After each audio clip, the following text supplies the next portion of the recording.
Hey everyone, and welcome. Today, we're going to dive into something that, well, everyone goes through, trying to figure out how to navigate life when it takes a really hard, unexpected turn.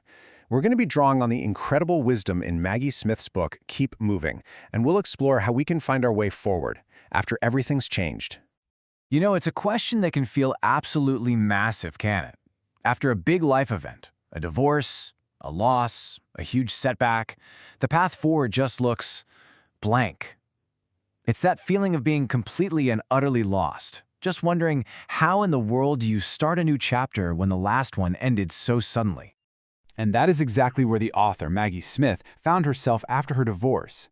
She was staring at a blank page she never, ever asked for.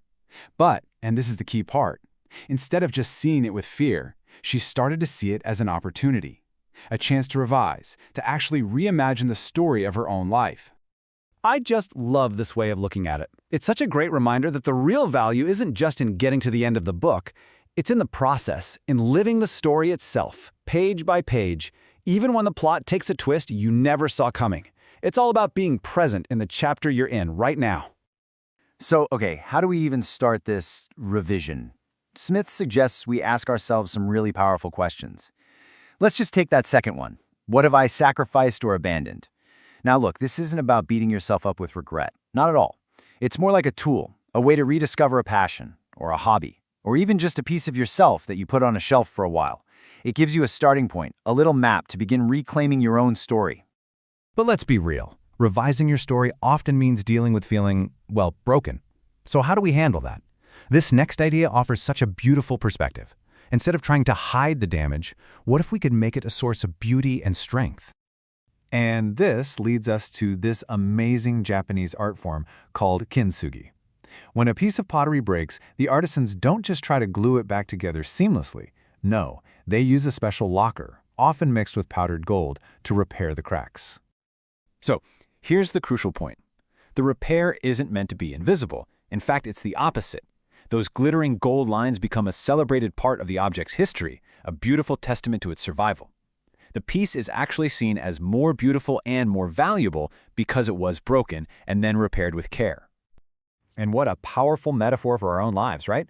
When we're open about our struggles, when we let our own golden cracks show, we're not just screaming, "Look at my pain." We're creating a connection. We're showing our resilience, and in doing so, we're reminding other people that they are not alone in their own struggles either. So this idea of mending what's broken, it leads to an even more radical concept. What if some breaks aren't just fixable, but are actually necessary for growth? We can see this exact principle in the natural world, where sometimes the most destructive events are the very things that pave the way for new life.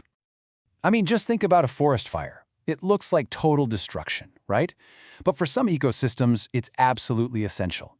Take the lodgepole pine. Its cones are sealed shut, and they only open up under the extreme heat of a fire.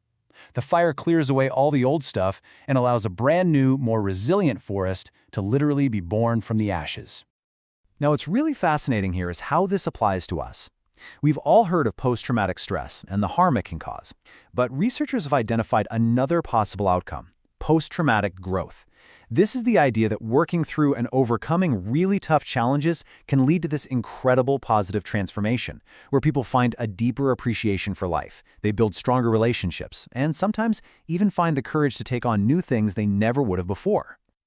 So, the big idea here is that loss, even though it's deeply painful, it's not just an ending.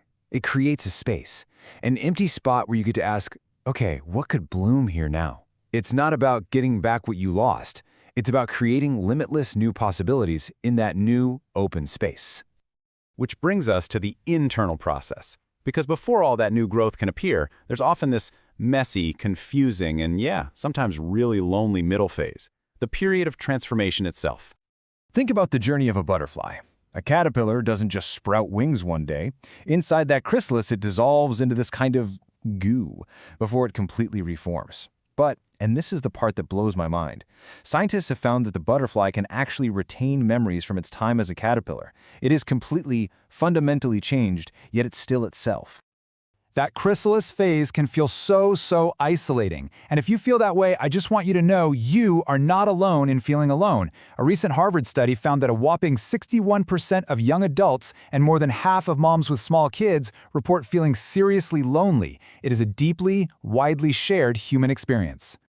But what if we could flip the script on this? What if that solitude isn't an absence, but an opportunity? A quiet space to recharge, to get to know this new version of yourself, and ask those huge, important questions. Who am I now, and what do I really want next? It's a chance to connect with the one person who's always going to be there for you, yourself. Okay, so we've got these new ways of looking at things, mending our cracks, growing through fire, but how do we actively choose to keep moving? This final section is all about making hope not just a feeling you wait for, but something you do, an action. When she was at her lowest, Maggie Smith had this realization. Being pessimistic just wasn't helping her. It wasn't getting her out of bed in the morning. It wasn't helping her take care of her kids. So she made a choice, a conscious choice. She decided that being cheerful, right here in the present moment, was a practical gift she could give herself. It wasn't about faking it. It was a tool for survival. So what does this practice actually look like? Well, it starts with these first steps. For instance, acknowledge your loss and appreciate past joys. This isn't about ignoring the pain, not at all. It's about being able to hold two truths at the same time. You can grieve what you've lost while also being grateful for the happiness it once brought you. From there, you can start to mend, to expect transformation, and to actively guide your thoughts forward. And we're going to end on this really powerful thought. This isn't about pretending everything's perfect. It's about finding balance. It's about remembering that the universe is neutral. So my final question to you is this. What if, instead of always bracing for the worst, you started to actively make a little more space for all the things that could go right?